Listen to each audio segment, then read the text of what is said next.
Hello, hello, hello.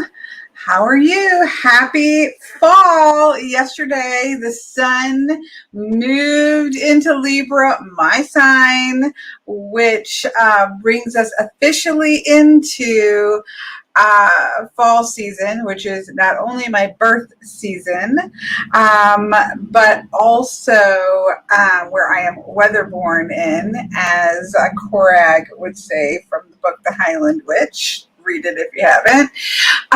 So that's where my power lies in this season of fall.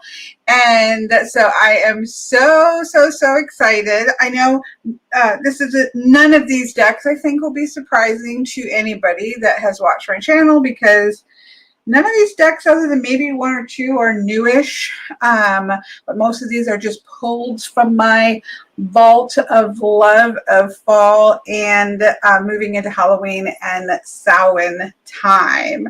So that is what we're going to do today. Is I was pulling decks out, and I do apologize.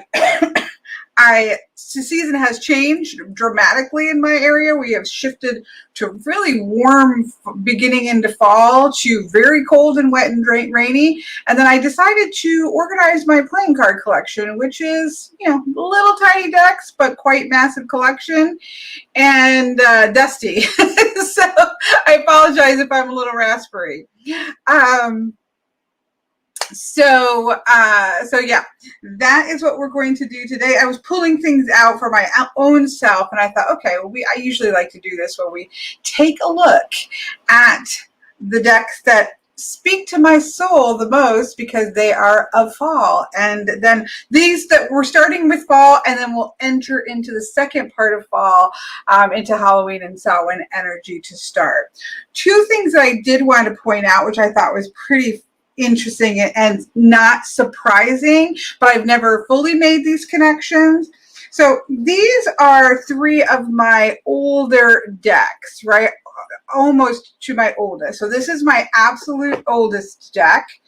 Not this one. The one that is my actual oldest one is I trimmed down. But this is the Llewellyn Tarot with the artwork by Anna Marie Ferguson. And you can see, look at this. Like, this is autumn at its most glorious, right? Absolutely beautiful, beautiful autumn vibes here, right? Very Welsh mythology. I did just find out today the Ancestry.com updates it seems like maybe once a year or so they do an update, and they separate out some things that they only had combined together before. And there was an update today, and I actually have Wales.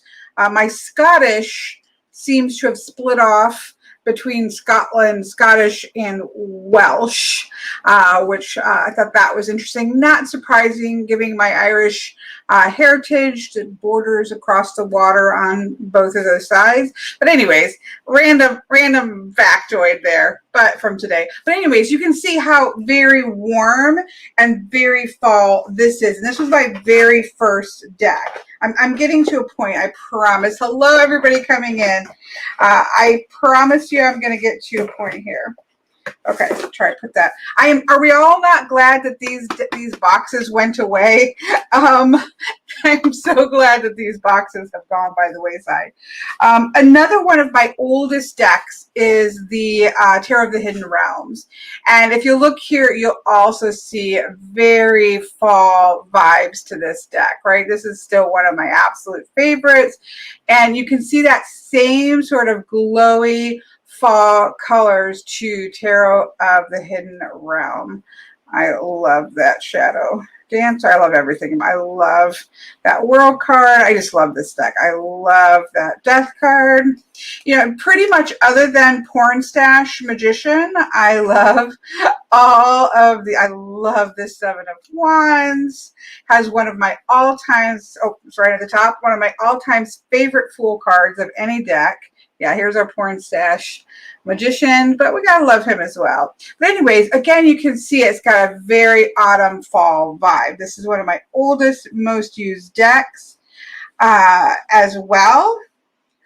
Another of my oldest of decks is the Druidcraft Tarot, which again, you can just see the, oops, I don't know why.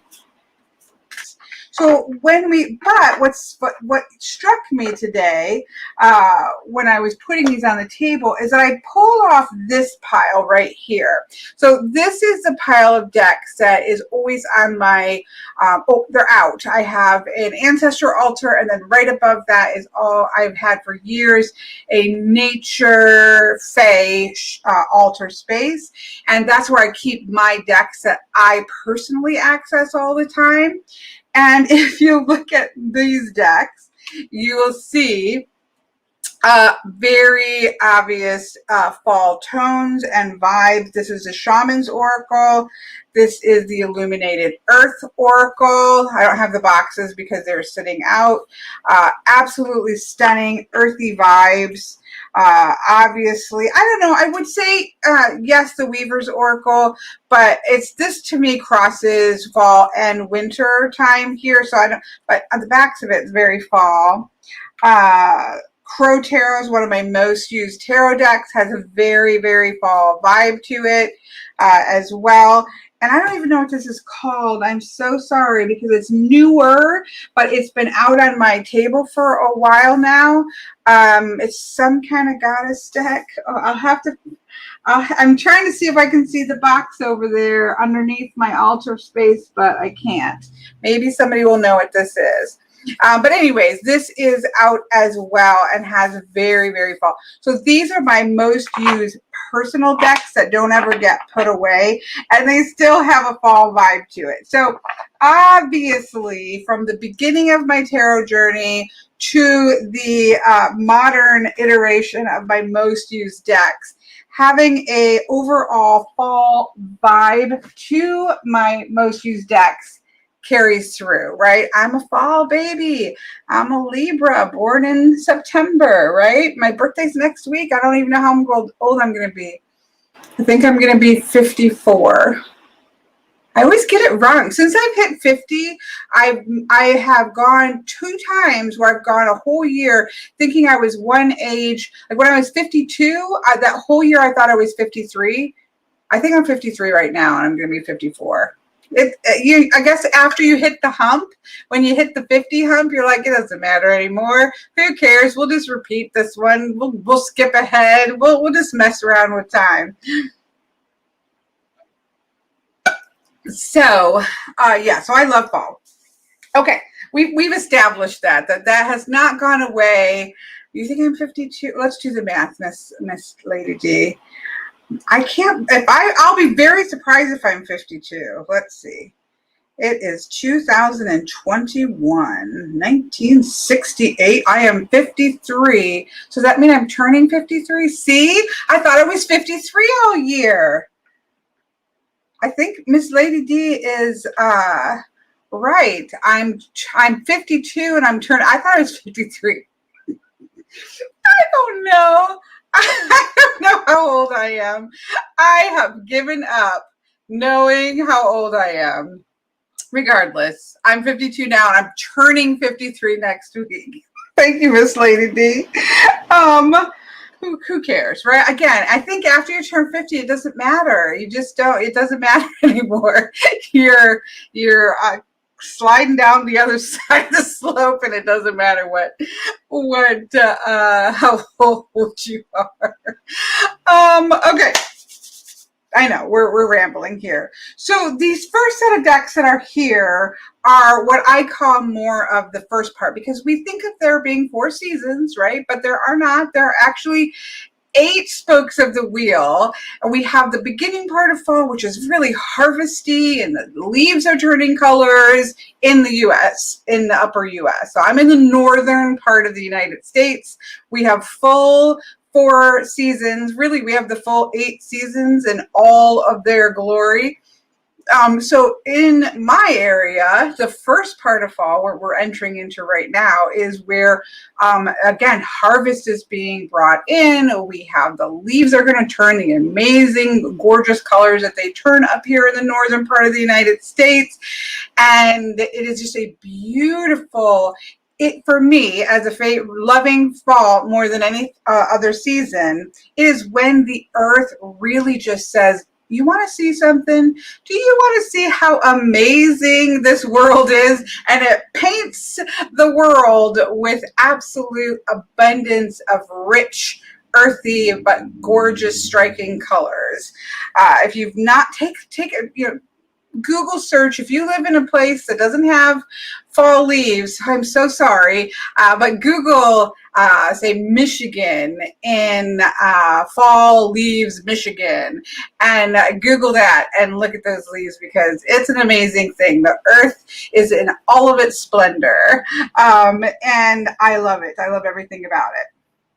So these first decks are just decks. I already showed you a bunch of them from my very first decks that I have, the Druidcraft, the Tarot of the Hidden Realms, the Llewellyn Tarot, and all the ones that I have out. Those are all really earthy tones to them. And truthfully, those are the kinds of decks that most grab my attention. So if I'm just kind of skimming and looking at decks, if the deck has that really rich, earthy fall tones to it, I am going to be appealing. It's going to appeal to me automatically just based off of its color palette. That's just the way it's going to be.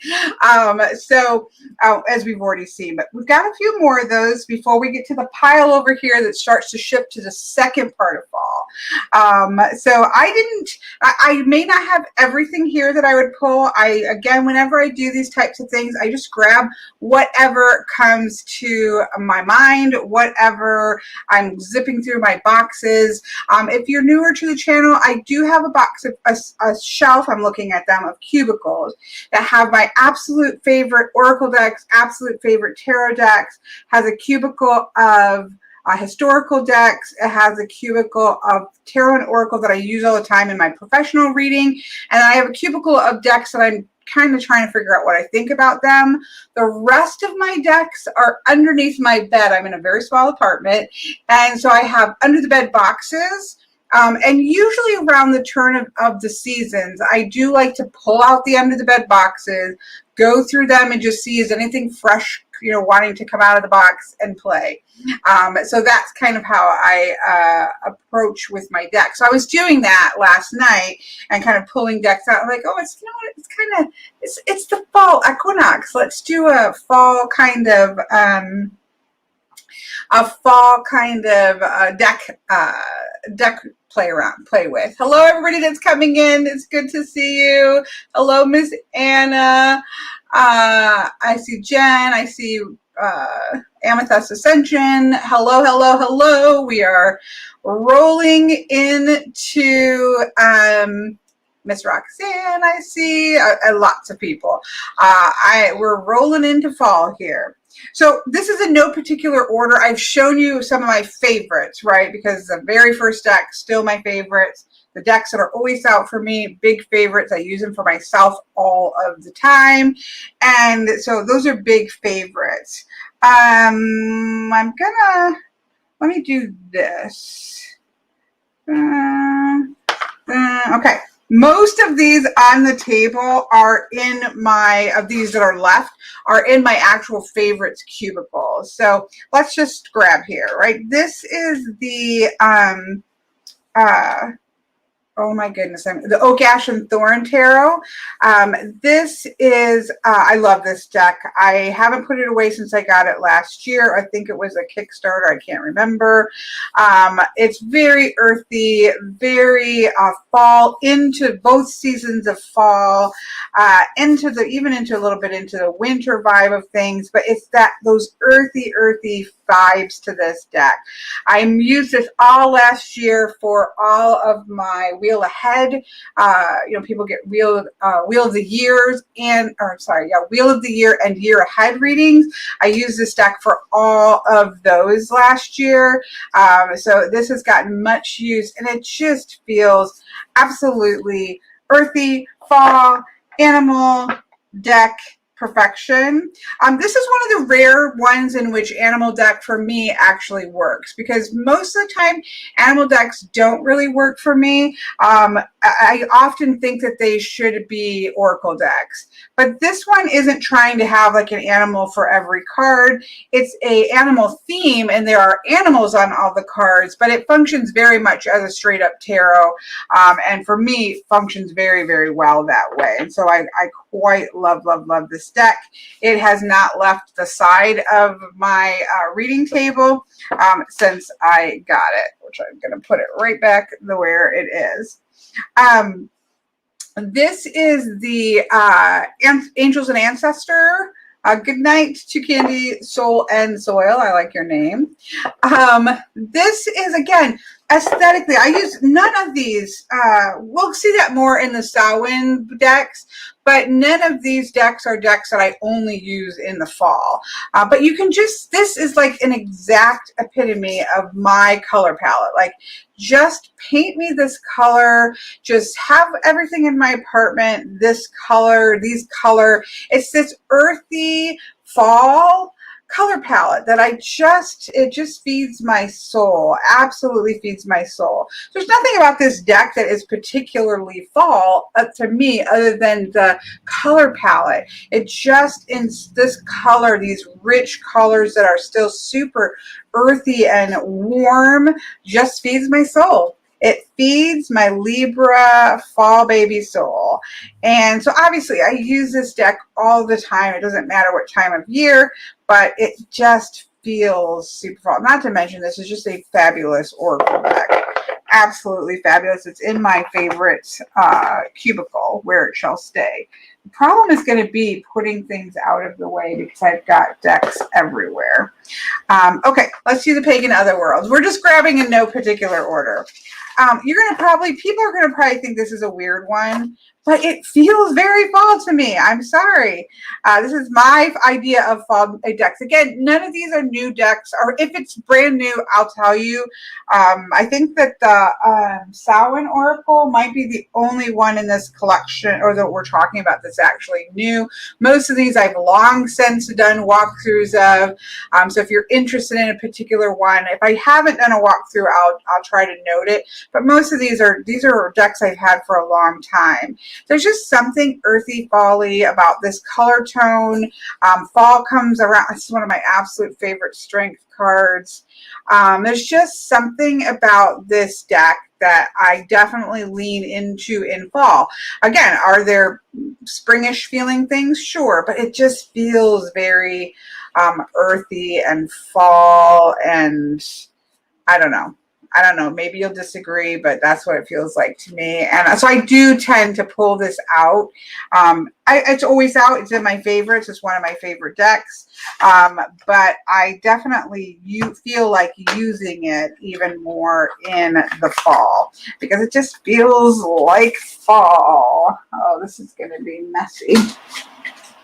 I want to bend decks here.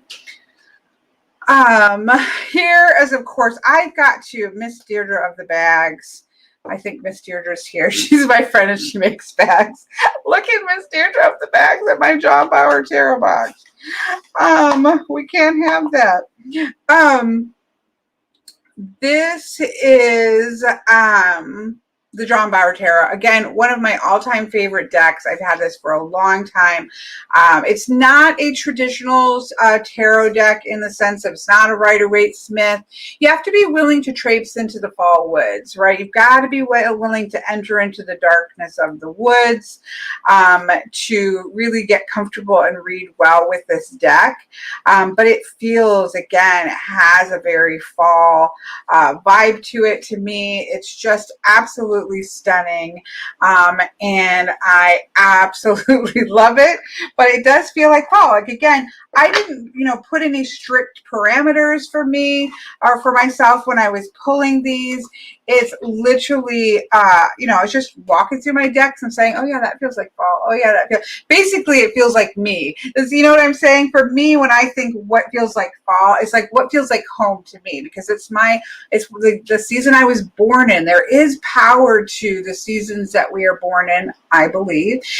We have a resonance to those. We have uptick of power when we're in our own season. So of course a deck that resonates that energy to me, however that means to me, I tend to have an extra connection to that. It's so funny. Anna says she sees pagan other worlds as winter. I can see winter. I can see that in between fall and winter, when the leaves have just dropped away, but it's not full winter.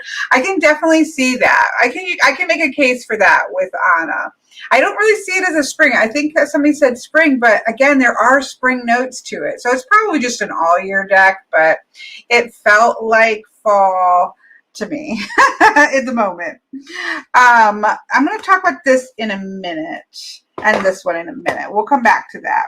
So these are two decks that I believe are by the same person, but don't quote me on that. Let's see if we can see. I've had these for a long time.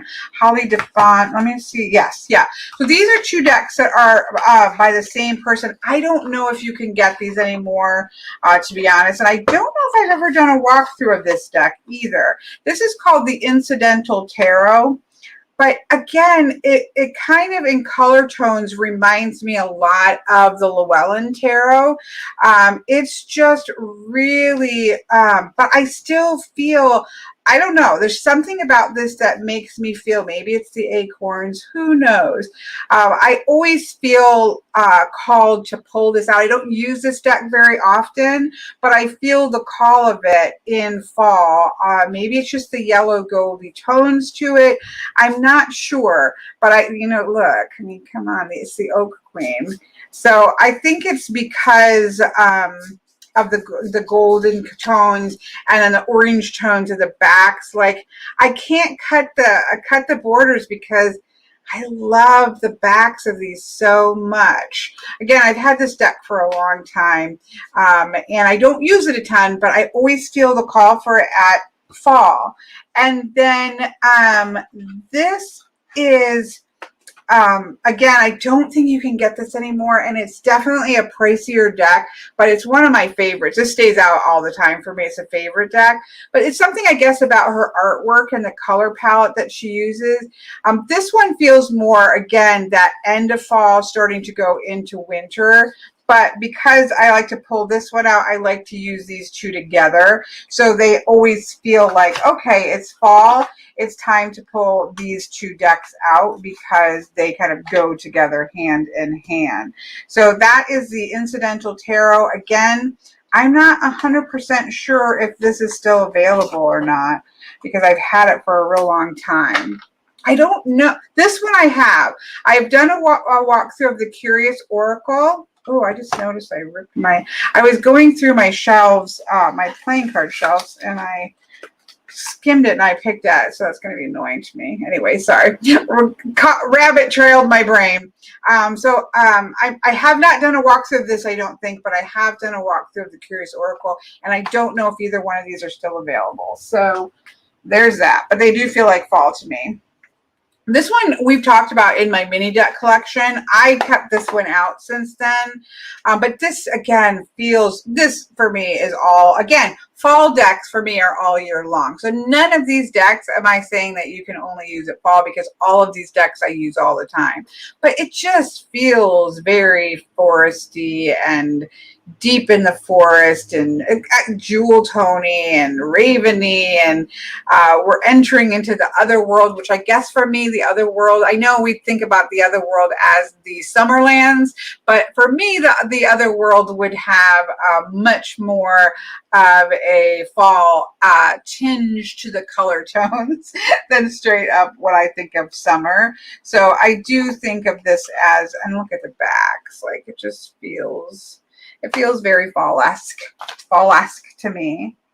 This one, I don't know. I kind of went back and forth about this. I think you could make a case that this feels a little bit more wintry. But at the same time, I do feel I don't know. I'm kind of like, this is probably between fall and winter. Again, this is probably a little bit more at the Samhain end of things leading up to Yule, because I don't feel like it's straight winter, but it's kind of in between. So this is probably our lead in along with these two, shifting into Halloween Samhain energy, right? Where the leaves are so in the US, in the northern part of the US where I am, when you start to shift towards the cross quarter, which is Halloween time, it's technically November 7th, but if you practice the holidays, which I don't except for Samhain, it's the end of you're looking at October 31st. It's November 7th. The actual cross quarters is November 7th.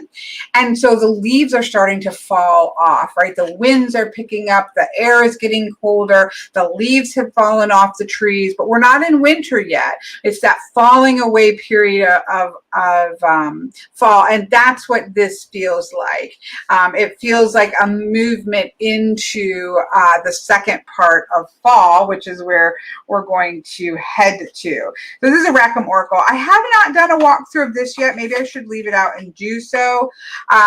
Truthfully, the John Bauer just stole my soul, my heart and soul. And so I was kind of like, it's not really called me since I just love the John Bauer so much, and they don't have to compete with each other. So maybe I'll leave this out and do a walkthrough of that because I haven't done one yet.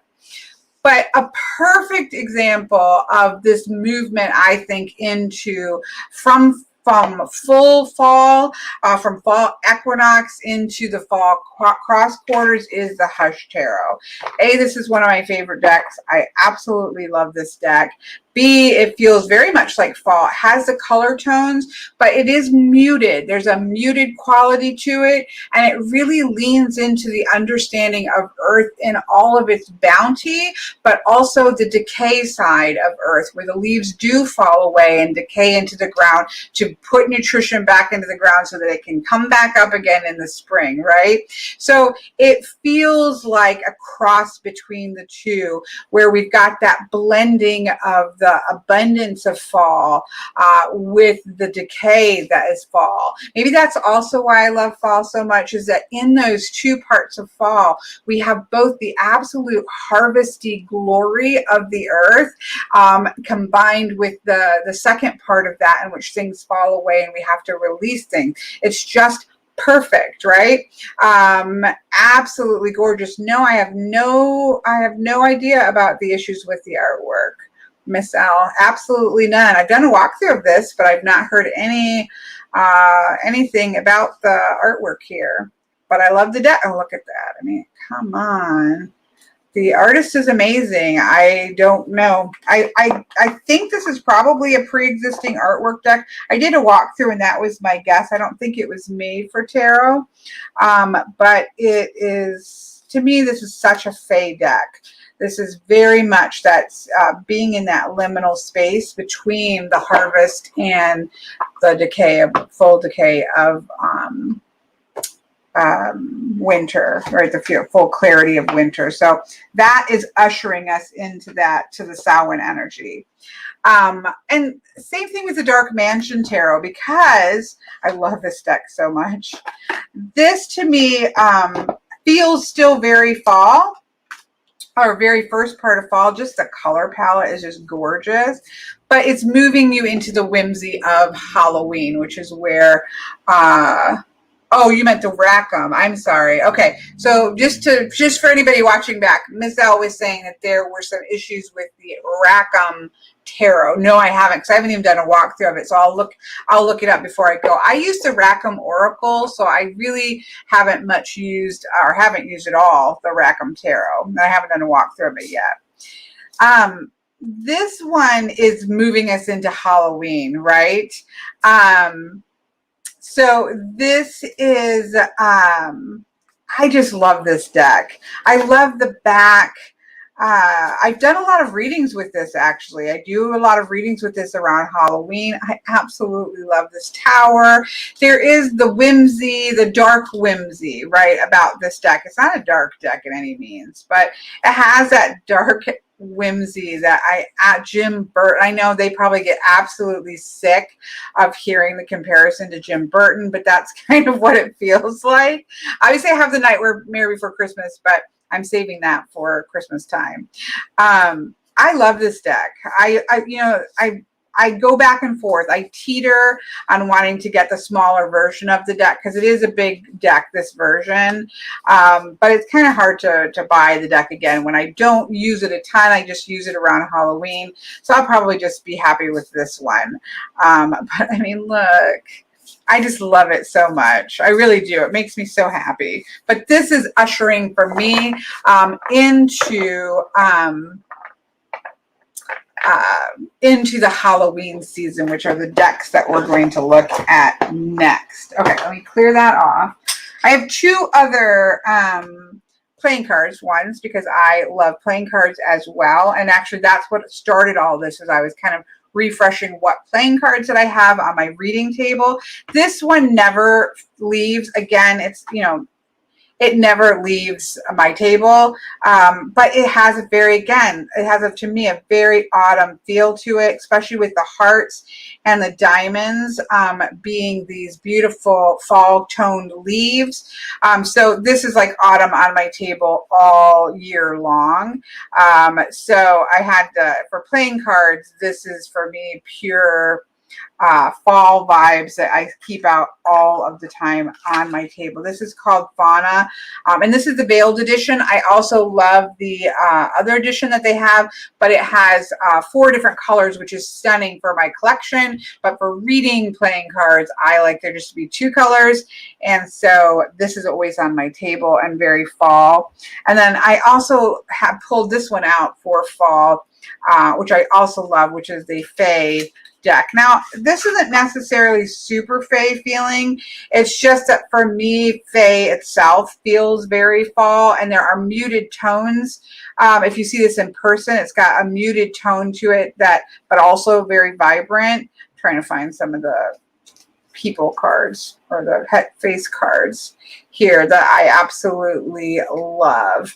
So I pull, and the benefit of this one as well is that while it is really gorgeous and it has all of the Fae energy in it, it has the standard formation of the pips. So a lot of times specialty decks will change the formation of the pips, and right now I'm really playing a lot with the actual structure of the pips, and so I don't want those to be changed. And so this is a nice one for me right now in fall because it keeps those pip formations in place. So those are playing card decks that I would say lean into fall. And I pulled out, or the one I always have. One other playing card deck that moves us into Halloween. This is not a Halloweeny deck. This is a stunning deck. It's called the Rook. I have this, and I have a mini version of it somewhere. Should be right here. I must have dropped it in pulling decks out. I gotta look for that because it was right on my table. But anyways, I have a mini version of it as well. And it's just gorgeous. This is again, standard playing card, but really good card stock. And it's got the rooks on the back, which does, again, feel very Halloweeny as well. So that one I haven't had super long. This is by, I think this is the Stockholm. These are the people that make the other favorite decks of mine, House of the Rising Spade, I believe. Okay, I know people aren't so interested in playing card decks, but you know, I love playing card decks. Since we are talking about, now I'm just pulling it random order here. These are moving more into what I think of as Halloween and Samhain time. This is the Urban Crow Oracle. Again, this could, for me, speaks to fall in general, but it definitely has that falling away feel to the I just love this deck. We already talked about her other deck, which is, oh, I'm bending cards. Okay, 1 second. Hold the line, because I've got my decks that I keep out of boxes and they're getting piled on. Let me redo something here because I can't have that happening. Okay. Her Crow Tarot, this is the mass market version from US Games. This is one of my most used tarot decks. I absolutely love this. And she also made an Oracle deck, a Crow Oracle deck. And so obviously these go together amazingly. I really love this deck. I love this deck a lot. So, but it feels like that. Okay, where fall is starting to have that energy of fall. You can even see it in the backs of the cards. It just feels like, see, all of the leaves have fallen off the tree. I absolutely love that deck. Okay. I also have out her Guardian of the Night because again, this to me feels I'd like to find out from her if she is a fall baby, because I do think there's something about her work that in general just feels very fall. Her color palettes, it just feels like fall to me. There's something about the tones of her deck, and these are the three that I have. She's got a sort of a Scandinavian style feeling deck that I pre-ordered that's coming out. I can't tell you what it's called. I can see the word, but I can't think about how to pronounce it at the moment. So there's something about her decks that just feel very fall-esque of the ones that I have. And maybe it's just because I purchased the ones from her that feel like that, because again, I'm drawn to those types of decks. But this definitely feels like that darkness before the light, leaning into the second half of fall that I absolutely love. Okay, thank you. Do you pronounce it for Haxa, or did you pronounce it a different way? I think it's based off of maybe Swedish. I don't know. It's northern fairy tale. I guess is how I would say that. See, I'm sure I'm not pronouncing it correctly. Maybe somebody can put in here how to pronounce it correctly. I pre-ordered it as soon as she's started to be one of those people, not certain ones, like I'm not a big cat person, so I don't have her cat or dog decks. I think she has a cat and a dog deck. Don't quote me on that. But I love the decks that I have of hers so much. The Crow Tarot, the Guardian of the Night, and the Urban Crow Oracle. I love them so much that she's kind of becoming one of those, okay, well, she's putting a new deck out, I might as well just pre-order it.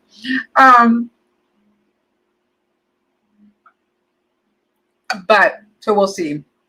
Okay, we cannot talk about Halloween decks without, an oldie but goodie, right? All of these decks are really oldie but goodies. None of these are new to me yet.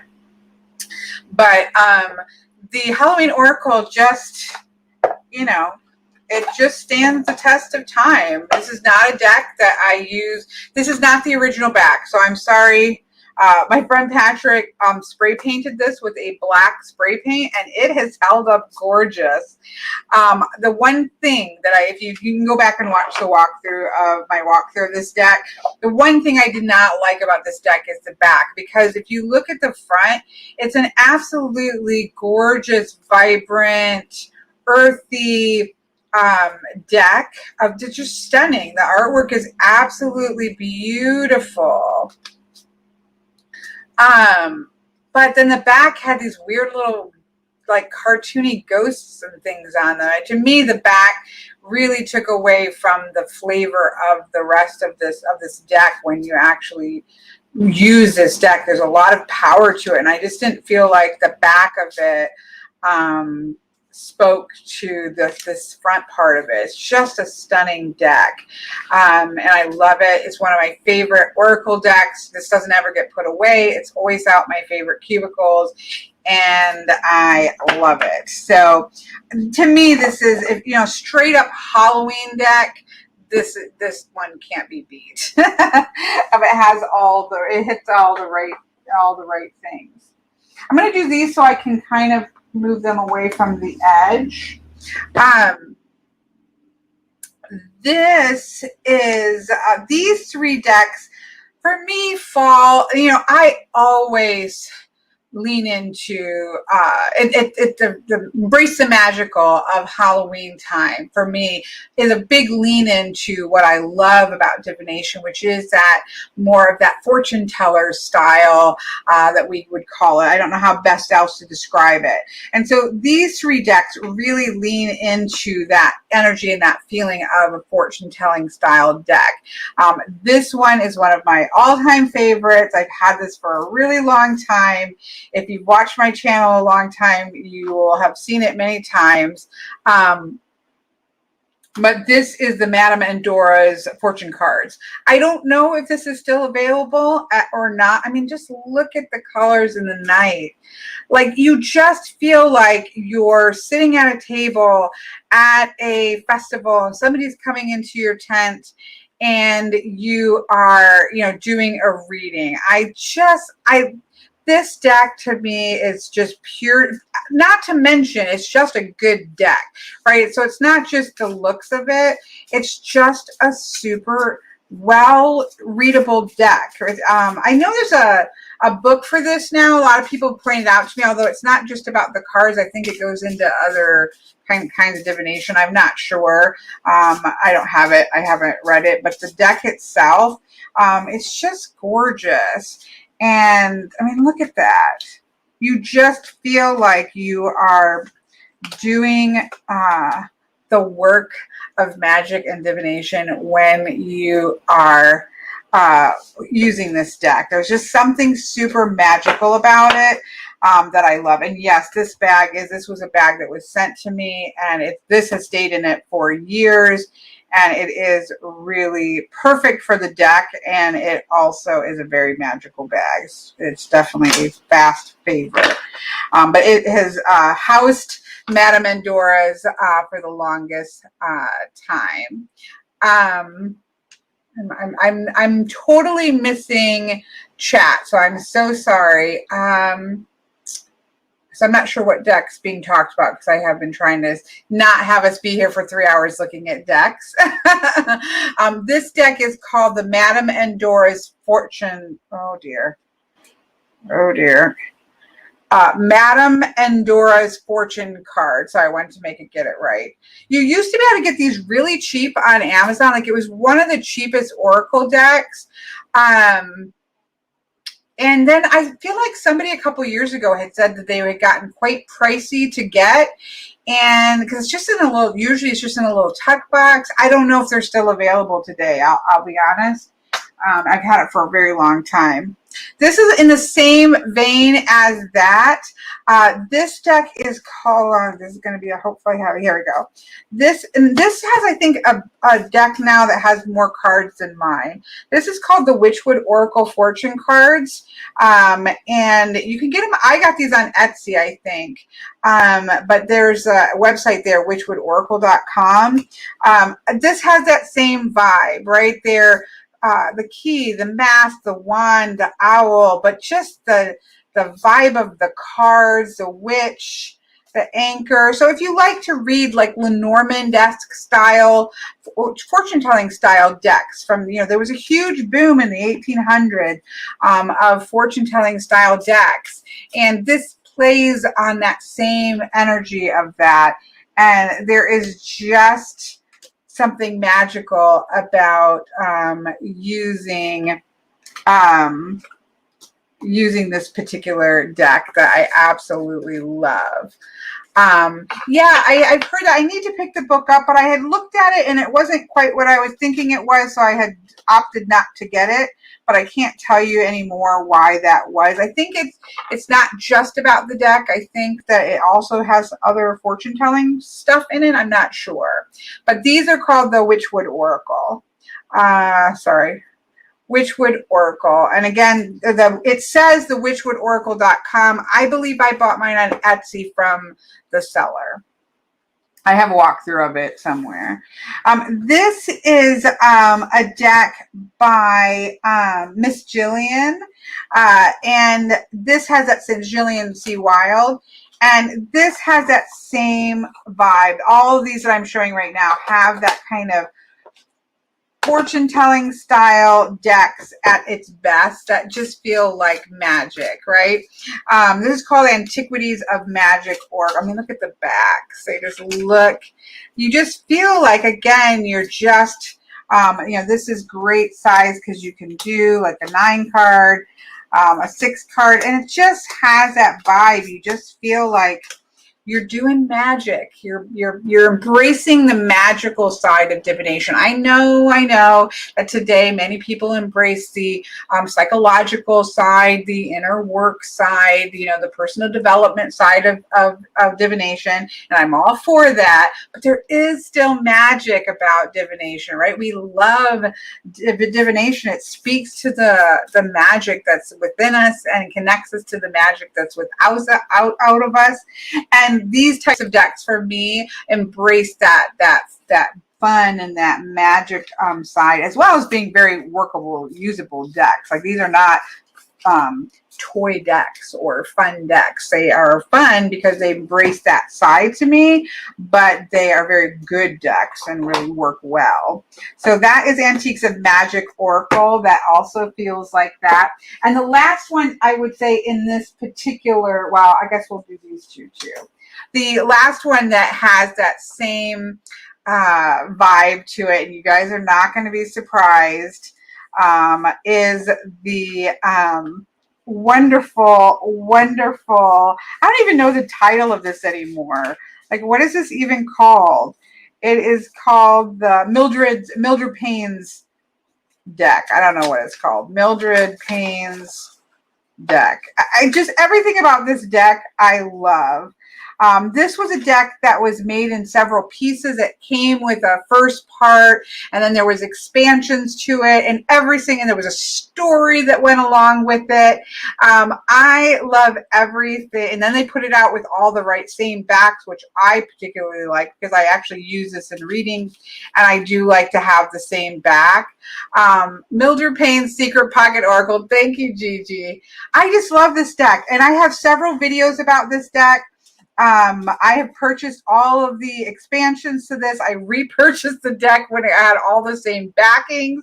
And I have decks where I think that people think that this deck is a negative deck, and it is not. It's not. I think I have a video about, excuse me, a video about the balancedness of this deck, that it is actually not a deck that is skewed to the negative in any way, shape, or form.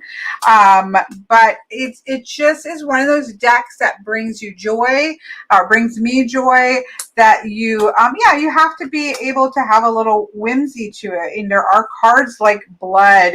There's a card that's the fetus, right? This is not, this leans into that Halloween vibe, a story, scary story vibes to it. But it reads really well if you like Lenormand and that type of symbol-based reading. It's super chatty. Yes, it's very talkative. It's very chatty. It has practical advice to say, but it can also go really deep. I love this deck, and I think it is a really well-functioning deck, as well as being absolute fun. It should feel dingy. It's Mildred Payne had it buried away, I believe, in her grave, so it should feel dingy. It's amazing. I absolutely love. I loved the marketing on this deck. I know there were some people that were like, you know, it was all this marketing to get people to buy things, but I thought it was brilliant marketing. It sold me every single step of the way. Here's a grave, little bits and bobs you got. This is a Fenwood Asylum Gravediggers Society emblem here, so I'm authorized to dig graves. There's just little bits of creepy pictures of Mildred Payne. There's creepy pictures of Mildred Payne. There's like a map. Like, at first it was like trying to figure out where things were, and so there was this whole map of trying to find things. Letters. Like, I love this kind of stuff. I think it was really brilliantly done, and I enjoyed it greatly, and I enjoy using it as a deck as well. it's kept in this bag that was sent to me that has Nevermore on it because it fits everything and it fits the vibe. So I definitely can't talk about the perfect Halloween style decks without talking about the Mildred Payne. But in terms of reading style, it has that very fortune teller, Lenormand-esque style reading to it, and I love it. Say that all the time. Staying with that theme and going to Lenormand, two of my favorites. Hello, Miss Lisa. Two of my favorites of Lenormand. This, I hope there's the title card. I've had this for a long time. I think it's called the Halloween Lenormand, but please don't quote me on that. I just love this. It's really just cute and spooky, but whimsically, you know, it's a whimsical deck. It's not a spooky deck. It's a Halloween whimsical deck, a Lenormand deck that just makes me smile. I have no clue if this is still available or not. I love the back. Feels like very autumny here. So yeah, that's that one. And then the other one that, of course, is just like, you know, have to be talked about. This is called, I always get the name wrong. It's called,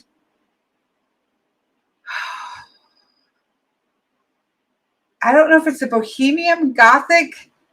Oh, I have to pull that deck out too.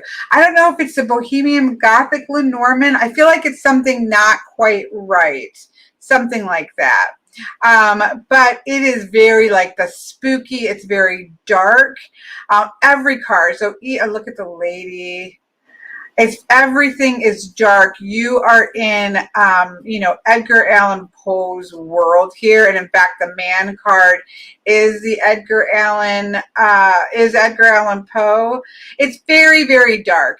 In person, it's hard to really see the darkness there. But look at, like, the book is all creepy. Look at the child is a creepy, creepy child. I love the letter. Where's our man card? Did I miss him? But I always get the name of this wrong. And it's like Bohemian Gothic Lenormand, something like that. I'm sorry. I've just had it for a while. It doesn't have a name card on it. So it's kind of hard to, oh, here we go. There we go. To go with this, let's just, and look at the backs. Like, the backs are awesome. Again, I don't know if this is even still available anymore. I've had a lot of these a very long time. I have two playing card decks to match this. This is Edgar Allan Poe, and this is Edgar Allan Poe. One is bicycle and one is not. One of the things that I love about this one is this has quotes on the back of it. There. So on the one side you have Edgar Allan Poe, and on the back is kind of like the Halloween version of the that other deck that we have, that's a playing card deck that has quotes on it from Bob Ross. It's like the shadow version of Bob Ross, right? So you can pull a quote here: beauty of whatever kind in its supreme development invariably excites the sensitive soul to tears. Oh, yes. So yeah, that is on account of the stupidity of some people, or, if talent be a more respectable word, on account of their talent for misconception. Very nicely, with nice words, telling people they're stupid. So that is a playing card deck of Edgar Allan Poe. And I have another one that is a Edgar Allan Poe playing card, but I don't think this has quotes on it. This just has people from the different stories of Edgar Allan Poe. And it tells you who they are. There's cards that tell you who they are. So that's that one. By Anna Teresa. So yeah, so that's the Edgar Allan Poe collection there. Okay, let's put that to the side. All right, I think what we have left are, no, let's finish the playing cards, And then we will go to the tarot decks for Halloweeny tarot decks-esque tarot decks. This is a really cool playing card deck box, which I love. This is called Vampire Hearts. It's a trick-taking heart game. And so, of course, it's like a coffin. And then it has pretty standard playing cards, but they have cool... the court cards are really cool. Look at the Queen of Spades, which is awesome. I do so look at the creepy children. We gotta have creepy twin children. Look at Van Helsing. He looks awesome. I love that movie. So yes, I love this particular playing card deck for my collection. And of course, we have to have zombies, right? And I counted, I think I have 5 zombie playing card decks, but I just grabbed one of them. This is actually not the one I thought I was grabbing. I have one that talks about how to, if you find yourself in a zombie apocalypse, some ideas on how to survive the zombie apocalypse. That's the one I thought I was grabbing, but anyways, I have multiple zombie playing cards decks. Okay, let me grab one other deck real quick, and then we'll move into the rest of the tarots.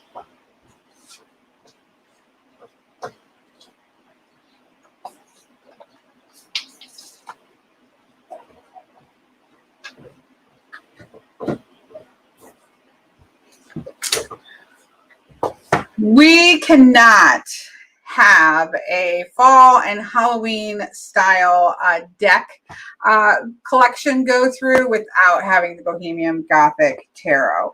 This is probably, I've done a lot of walkthroughs. Let's be honest. I have no idea how many, but hundreds probably. I don't know. That might probably exaggerating, but a lot.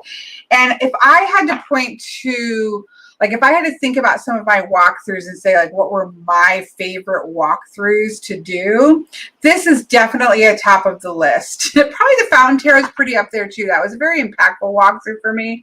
But this is probably my absolute favorite deck to have walked through because it just hit all of my buttons, right?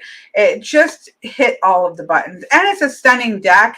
It's actually not a dark deck like people think. Oh, this is like a dark deck or something. Yes, it's dark in color tone. Yes, there are monsters and things in it, but it's actually not a deck in terms of a reading deck. It has a very nurturing vibe to it, and it has a very it's got a sense of humor, but it's also got shadow in it, but it's also very a nurturing deck as well. It really is a beautiful deck. It uses the mix between light and shadow really, really well to well effect. It's just gorgeously done. And probably, that's one of my favorite strength cards. Absolutely gorgeous. So yeah, this deck is just, it's the jam for me. My worst, when I did the walkthrough, I said there was only one card that I didn't like. Let's see if we can find my BFF. Come on. Very well done. This isn't just kind of slapped up, always out of print. Or you might be talking about something else. Okay, they may be talking about something else. I don't know if this is out of print. I'm so sorry. Some of these decks I've had for a long time. But let me find my BFF. Did I already pass it? Oh, did I pass it and not? Also with this deck, when you think you're looking at the monster, look behind. So if you look at this card, you think that this is the monster, but this is the monster. You always want to second guess yourself with this deck. It's really true. There he is. When I did the walkthrough, this was the only deck or the only card I was like, I'm not a big fan of that. Well, this is my demon BFF. This is my Buffy BFF. So as soon as I ever say this card is my least favorite card in the deck, every time I do a reading, it's going to show up until we make friends. And that's what happened with this one. This one,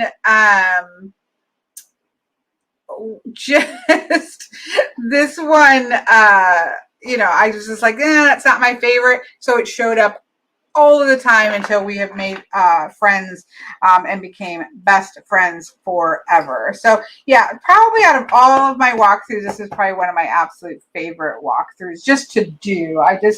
It put me in a space of joy to do. So, okay.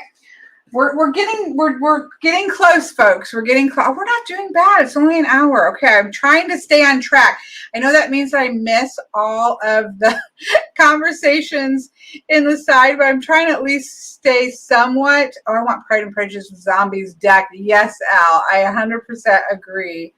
I love the plants and fall. So I see I'm missing things, I'm sure, that because I now don't know what deck people are talking about with them.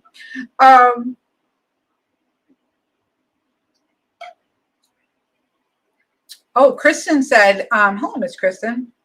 Kristen said she thinks that the Bohemian Gothic Lenormand is still available through White Rabbit Oracle. Thank you for pointing that out. Check that out. Yeah, again, none of these decks are new to me, and so some of them I've had for a long time. So, so I don't know what of these decks are still available.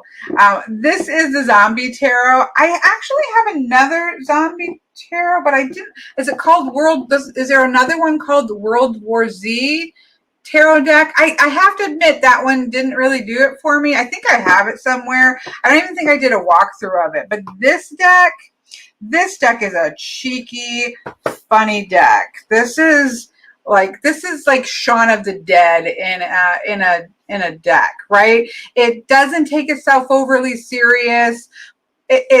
It's just really well done. It has that sort of I don't know what you would call this, maybe 1950s posters, but zombie style. This deck to me is super smart, super funny. It's just campy. Yes, thank you, Miss L. I don't use this for readings for people or anything like that, but I would never get rid of this out of my collection. I did blacken the edges, but then I also tried to messily blacken the front parts too, so you can see they look kind of bleeding through onto the sides. That I did on purpose. I kind of did all of the things that you're not supposed to do in blacking the edges, and I really love how that turned out. I don't know if it shows up in the video or not, but this to me is hilarious. Again, I don't really use it for readings ever, but I do think it's really funny and really smart and really cheeky. And I like everything about it, like aesthetics wise. The box is really cool. All of the, you hope you don't run out of bullets. I think everything about it was just really well done. And I really enjoy it. So again, not a reader for me, but a keeper. Okay, I'm going to pull this on here so I can just pull them over here. We're almost done. We're almost done. I'm putting in the Darkness of Light. This is not a Halloween deck. This is a deck I use all year long. But I do think that it has the feel of this second half of fall, because right now we're in this, not right now in real life, but in walking through these decks, we're looking at these decks that for me speak to the Halloween wonderful magic of Halloween and Samhain, that liminal space when things are starting to fall away.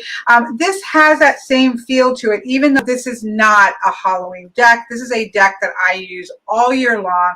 I use it on almost all of my past life readings. I use this deck, but there is something about this that is that space between the falling away of the leaves and moving into winter, that this has, that just is this is one of my favorite decks. Like, I love this. And it's so surprising because this is quite a Rider-Waite-Smith deck, but it is just one of my favorite decks, period. I think there's a new one out. There's been many iterations. I have the first two. I think now it has, is it right now? Oh no, Kristen. Kristen said she just left it out in the rain. Oh, I'm so sorry. I believe there's a version with the white borders. To me, that offends my soul. People love it. So, and again, the creator is able to do whatever they want with their own deck, right? I haven't even looked at it. It makes me feel so pained in my soul to think of it that I haven't even looked at it. It's probably gorgeous, but to me, to take away the black top and bottom borders just literally hurts my soul to think about. That's how much I love this deck. Like, this deck is an amazing reader. It's got one of my favorite 9 of coins. It has one of my favorite chariot cards. I love the death card. Like, look at that. Yes, I wish it was on linen. Look at the magician. Like, look at the 6 of swords. This makes me feel like, I'll tell you how this makes me feel. It makes me feel like the dark version of the Llewellyn Tarot. So my very first tarot deck was the Llewellyn Tarot. And that I showed at the very beginning of the video. It's so full of light and gold. But this feels the same. It's just the dark version of that I just love. Let me see if I love that one. I just love this deck so much. It has one of, I don't often like, so my birth card, Queen of Swords, is epic. Look at her. Like, she is so stunning. I often do light and dark readings with this and the Fountain Tarot. It pairs really well in that sense with the Fountain Tarot. Love this universe. I'm trying to find this. I don't generally like chariot cards. That's my birth card. And to be honest, I'm not a big fan of chariot cards, but this is one of my favorite. Like, that's me in my inside of my head. I wouldn't be wearing a white dress probably, but other than that, that's like, okay, yeah, I love that chariot card.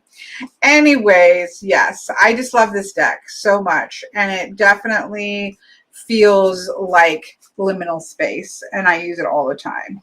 Somebody just said that you can you get the black? I had it in white, pass it on the box. So the latest, oh, are you saying, sorry, Miss Mendy, are you saying that the latest edition is black borders and linen cardstock?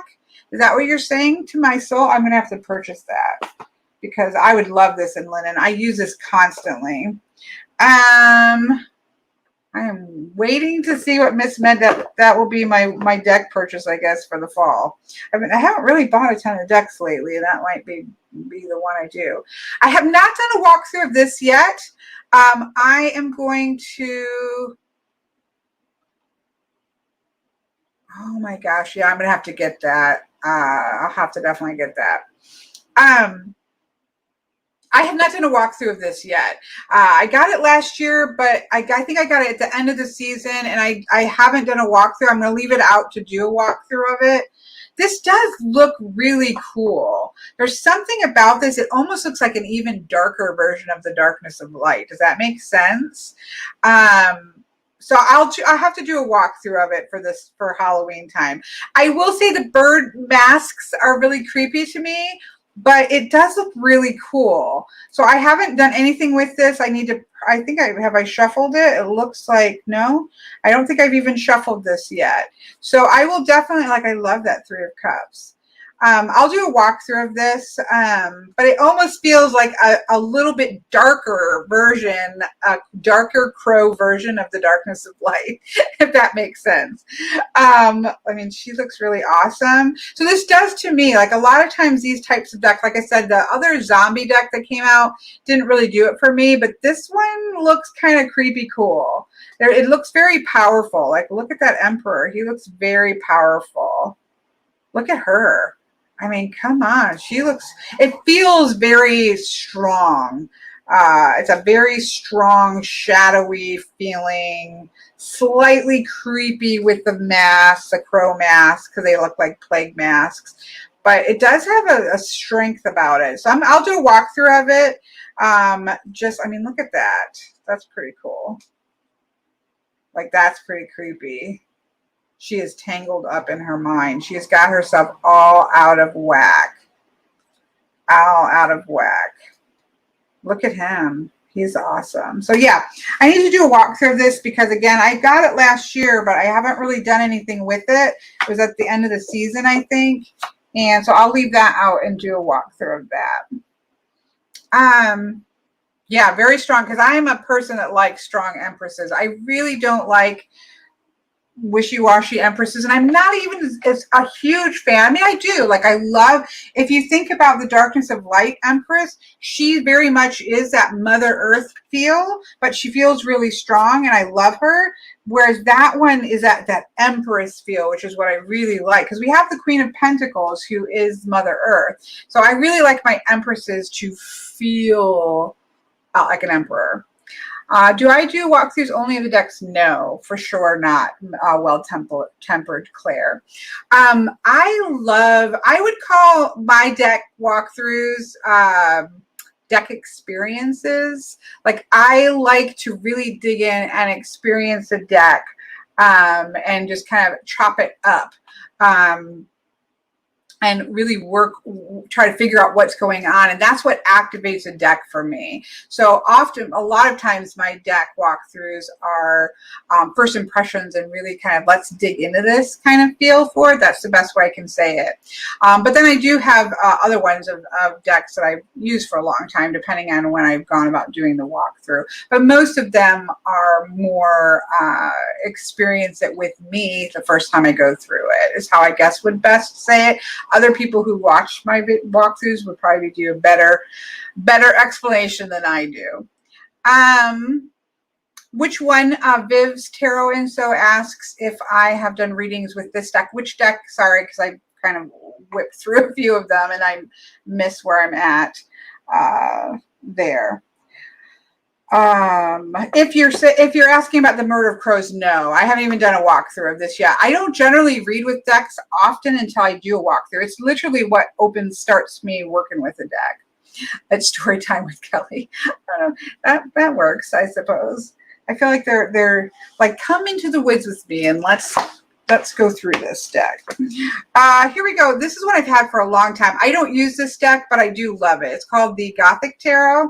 I've, again, had this for years, and I don't read with it, but I love it. It's like one of those I would not get rid of. I don't think I've ever done a walkthrough of this one either. I've had it for a long time. This is in order. I think I put it in order last year because I was going to do a walkthrough of it. I don't even know if this is available anymore. But this to me is sort of that Gothic, slightly kitschy, but in the best possible way. Like, he looks like Nefersasi. What is that? How do you say that name? It's Nefersasi. I can't say it today. I can't say it. The creepy kind of vampire. Like, this isn't a good-looking, glimmering vampire. Like, this is a creepy kind of vampire that you don't want to have skittering up your walls, which I love. But look, it's like Van Helsing, Nosferatu. Thank you, Miss L. Miss L, you are brownie points today, and every day, but especially today. The Murder of Crows, I have not not Miss Viv, sorry, I don't know. But Viv, I have not. I haven't even used it or done anything with it. Look at this. I love this deck. Again, I don't use it to do readings, but I would never get rid of it. I love the pips on it. On a lot of them are pip-like. I wish it was fully pip. It definitely leans into the sexy cleavage women on it, but it just makes me happy. It's just one of those that's kind of kitschy, kind of Gothic. It's called the Gothic Tarot, and they just do. It does a good job. And I'm the same way, Miss Mendy. I love vampires, and I love vampire decks. But like, what's the other one? I used to have it, and I don't have it anymore. By Ian Daniels. It has an amazing guidebook. The guidebook on Ian Daniels' vampire deck is amazing. What is the name of that deck? I can't remember. I have a walkthrough of it, but I could never read with it because it just makes me smile. The only deck that I have that does have vampires in it that I do read with is the Bohemian Gothic. This does have vampires in it. Oops, here, I don't know why I'm doing that. This has vampires and werewolves and the Frankenstein, and I do read with this deck. Terror of the Vampires. Thank you, Jen. I just couldn't read with it. It makes me, they're like that super, blood draining down. It's like, you're literally 1,000 years old and you can't figure out how to drink out of a cup. Because most of them have cups in their hands. And they're like, you can't wipe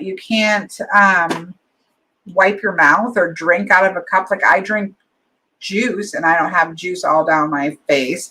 So it's that kind of stuff that just makes me kind of laugh, and I just can't get into the reading part. But this one I do actually read with. Okay, but I do love that deck. It's just not one that I ever use, and I'll probably get it back some point. This is called the Marigold Tarot. I love this deck.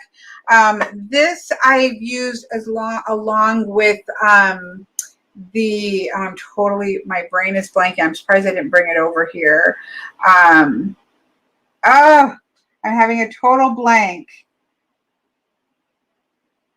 I'm sorry, I'm totally blanking. Anyways, I use these between, so I love Halloween just in general, but I also, that time of year is super powerful. And so I tend to work from October 31st through November 7th very intensely. Now, I work with the ancestors all year long, all the time. But for me, between those two, I do some very focused work. And so I do actually really like this deck during that time of the year. It's Santa Muerta, the Santa Muerta Tarot. And this deck I use a lot between October 31st and November 7th, and for really direct ancestor work. But it's absolutely gorgeous deck here. I don't use it for other people. It's just something I've used for myself. So that's the Marigold Tarot. And this is the Dark Woods. I've done a walkthrough of this. This goes into that, beautiful Halloweeny feel. Does it really well. You're following, the book is phenomenal in this one. Because it really is telling a story between the cards. The major arcana is this journey that this one woman takes through the major arcana. And so you're really leaning into her story throughout the rest of it. I love this artist. Her name is Abigail Larson, and it has a very sort of illustrative comic book style, I guess is what I would call. And I love it. I don't use this for readings for other people. I've done a few readings for myself, but it's collection wise, I just love the deck. It makes me happy. It makes me smile. You do feel like you're going into the dark woods of the fairy tale, and following this journey along with this. It just reminds me of everything. It's almost like Quest for Camelot. I don't know if you've ever watched the old movie Quest for Camelot. It feels like an adult version of Quest for Camelot where the protagonist is a female. I just really love it. It just makes me super happy. That's okay, right? I don't personally have the need for every deck that I own to be, for me, they're like books, right? I have books that I've loved and I've used and I keep because they hit some nostalgic place for me, or there's something about it that just makes me happy, and touches something in it. And then I have other decks that are workhorses, just like I have other books that I read over and over and over again. And so I don't really have a need for a deck to be one that I read with all the time, and to still love it and keep it. And this is one of those for me. I just love it. This is one, I don't know. This is interesting. Somebody sent me this. Sometimes people will send me decks like they're clearing out their collection and maybe it wasn't a deck that quite worked for them. And so they pass it on just so I have a chance to take a look at it and see. And this has been one of those decks that I find to be kind of strange. But it's not something that I would get rid of, but I don't know why I don't know about this deck yet. I haven't walked through it. Maybe I need to do a walkthrough on it so I can have it, but it's called the, Brian Huntress Tarot deck, I believe, and I don't know because I haven't done a walkthrough or checked it out, and I didn't purchase this. This was sent to me, not by the artist, but just by somebody sending me the deck. I believe that Brian Huntress is the artist. Please don't quote me on that. I don't know much about this deck, but there's something about this deck. It says Brian Huntress. Yeah, there's no guidebook or anything that's with it. Oh, here. Yeah. Says, I am normally an oil painter, but somehow I've ended up drawing an entire tarot deck. Look out for more work on my Instagram at Brian Huntress on Instagram. Hello, Miss Kathy. So yeah, he is an artist and then somehow ended up making it. There's something about this deck. I have done a few readings with this deck for myself. It's not normally an aesthetic that I would lean into. I don't tend to like kind of like, I don't know, but there's something about this deck. The faces are very expressive and very evocative. It feels like, it's not a Halloween deck or anything like that, but it feels like liminal space. It feels like the second part of this year. I don't know. I can't describe it to you. There's a bit of a sadness about this deck in a way. Like even this Temperance looks a little bit sad. I don't know. I cannot look at her. I love this Queen of Swords. I don't know. I can't tell you why this deck appeals to me because it's not my normal style of art, but there's something about it that really appeals to me. And again, I've done some readings for myself with it, but it's not one I would ever use with clients or anything. But there's just something about this deck, like that's pretty creepy. But it's not over the top creepy at all. There's just something about it. I don't know. Someday I'll figure out why this deck appeals to me, but there is a shadow here that isn't like a creepy shadow. And there's a sadness to it that's not a bad sadness. Like we need to lean into sad spaces and we need to go with those spaces sometimes. And it kind of has that feel like that. I don't generally use like shadow decks. Like I feel like we're always shadow working. So I'm always dealing with shadow work on kind of constant basis. I don't ever feel the need to have a deck that's a shadow deck. But if I were to pick a deck that feels like a shadow deck, this feels like a shadow deck. But it also feels like this time of the year. So I had to bring it out when I was going through decks that feel like Samhain and feel like liminal space and feel like a shadow kind of space. This definitely feels like that. I don't know. It's one of those that I wouldn't, yeah, the effervescent, it's just, yes, I agree with you about that deck, that it feels like I don't know how to say that either. Is it the efflorescent tarot? That kind of, they look a little bit sad. Is that, if I can picture that? But that one doesn't have a creepy factor, where this does have a slight creep factor to it. But I don't know. I can't describe it, but there's something about that deck that hasn't been something that I would pass on. I think that's it. I think we have done all the decks. Oh wait, I'm missing some decks because like I don't know what I did with that. Like I just did a walkthrough of the Samhain Oracle. I pulled that one out, but I think I put it over there because I spilled pop right when I was coming on. It's over there. But I just did a walkthrough of the Samhain Oracle. Let me grab it just for completion. All right, completion factor.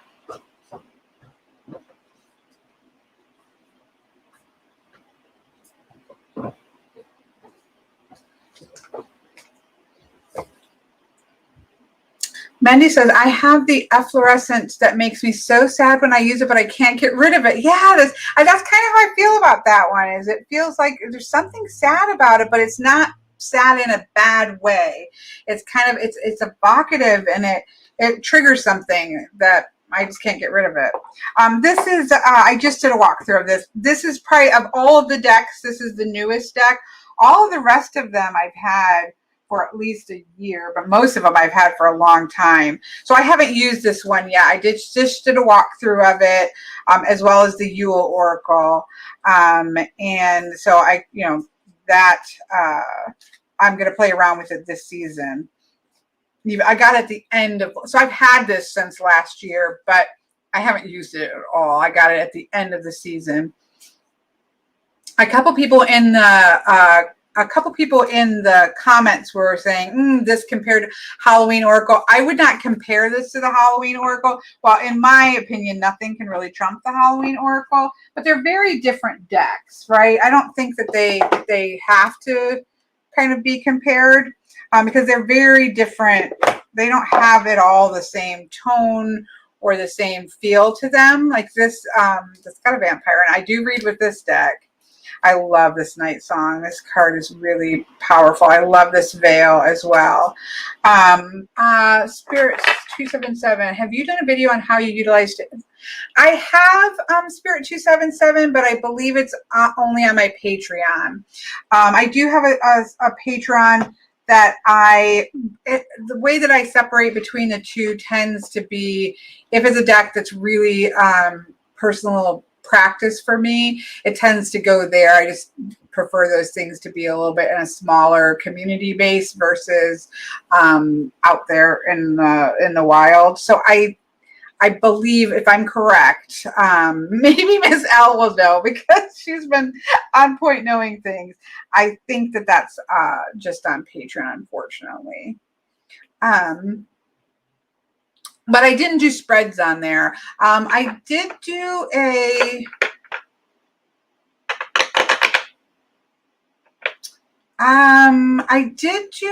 feel like there was a deck that I did that I talked a little bit about one way that I did an ancestral reading recently. So the multi-dimensional devas, maybe? I can't remember. But I don't have a specific video on ancestral spreads because I really don't utilize spreads too much in my own practice. Most of my personal readings for myself at this point are ancestral based, and I really mostly I pull an oracle card or cast runes or cast bones as sort of a main part, and then I pull 3 tarot cards. That tends to be, it's like a 2-part reading for myself, but there's not any positions there. And so yeah, that's really what I do with my own practice in terms of readings part. Vivs, is it possible to paint all oracles and tarot backings? I mean, you can. This is held up really well. I have a video about this. I don't think my walkthrough, I didn't have this. My friend Patrick did this. He spray painted it with a matte paint, and he used it, and then he gave it to me down the road. I've had it for a while. It shuffles really well, and it hasn't cracked or, you know, it's I don't know if Miss Boho Tarot is still here. She does, if you go to her YouTube channel, she has quite a few videos about backing with lamination, like doing lamination. I don't know if she's done a video on spray paint. She would be the one person that I could think of that might have one of spray painting, but I don't know if she I'm throwing her under the bus because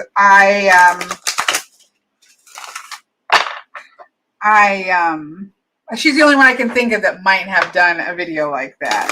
But yeah, as you can see, like it shuffles really well.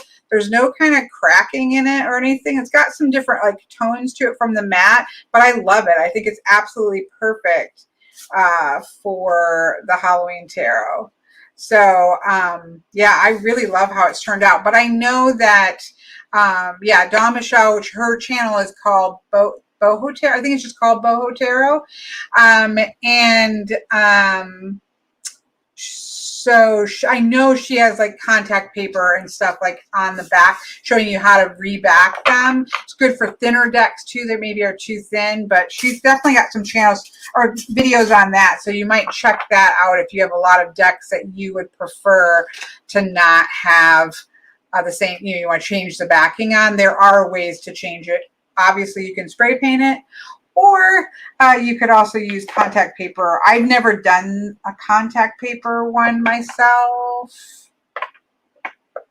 No, I don't think I've ever done one before, but it is very doable, and she's got some good videos on it.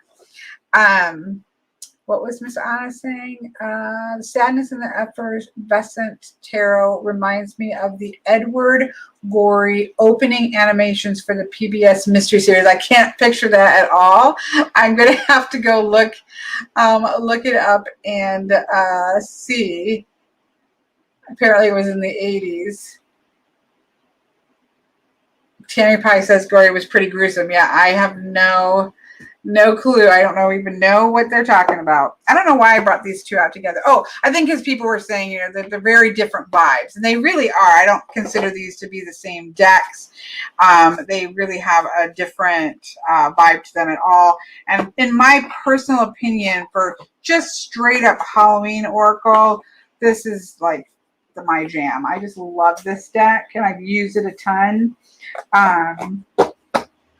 So, that to me just is sort of the epitome of that in terms of, and there's a little bit of camp to the Halloween Oracle for sure. Look, we do have vampires here, but it doesn't read campy, I don't think. Other people who have it, like we've got a zombie, you've got that kitsch, because Halloween is about kitsch, right? That's the magic of Halloween. In modern Halloween, that kitsch is part of the magic. I wish the backs were one of these skulls instead of the backs that they were, but it doesn't read, for me, this deck does not at all. It's got the witch that kind of reminds you of Alphaba. It's got a werewolf, but I don't find that this is a deck that reads, light, right? It's a very solid reading oracle deck for me. This is a great one to pull a card and then cast on top of it, where are your blind spots, and then cast runes or cast your charm casting. I've got quite a few videos on charm casting charms on top of it. It works really well that way. I like to use it to pull like a card at the end of a tarot reading with it, do 3 cards with it. It's a very good reading deck. For me, it's a solid deck. We talk about some decks as being, some decks are good for this, good for that. Some of them are just really just a solid, good deck. And that's how I feel like the Halloween Oracle is. Just a good, solid deck. Okay. We are at our hour and a half, because apparently that's what I always shoot for an hour, and all of our live ones tend to be an hour and a half.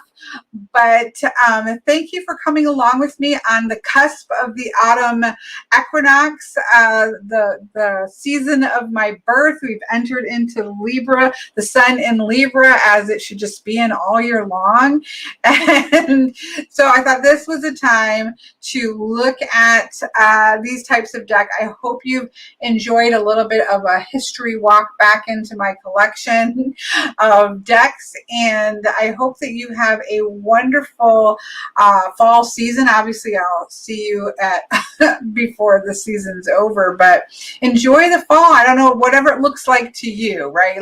Pay attention to these seasonal changes, even if yours maybe isn't as dramatic. It is rainy, it is cold, like it is like we've gone into fall fully in Ohio.